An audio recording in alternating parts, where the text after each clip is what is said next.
Մեկ շաբաթից ավելի նախագիծ է շրջանառվում, որի մասին կարելի ասել հանրությունը լրատվամիջոցները տեղեկացան քաղաքապետի մամուլի խոսնակի հրավիրած ասուլիսից։ Այո, այդ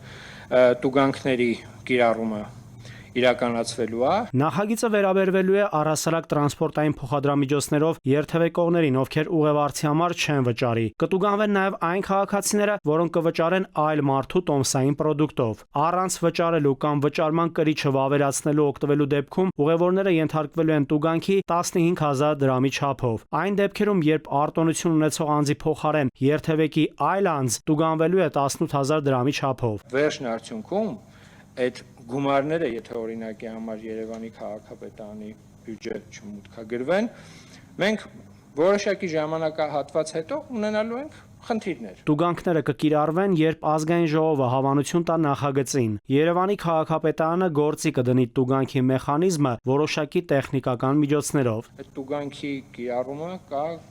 գրեթե բոլոր երկրներում, որտեղ որ մարդիկ անցել են միասնական տոմսային համակարգին եւ անվճար չի հասարակական տրանսպորտը։ Մարտի 10-ի դրությամբ Երևանի քաղաքապետարանը հավաքագրել է 2 միլիարդ 500 միլիոն դրամ տրանսպորտային համակարգում վաճառված տոմսային պրոդուկտներից, որից 210,000-ից ավելին եղել են փաթեթային տոմսերը։ Արտոնություններից օգտվող քաղաքացիների 22%-ը անվճար երթևեկող քաղաքացիներն են։ Նաիրի Մուրադյան, ժամը լրատվական։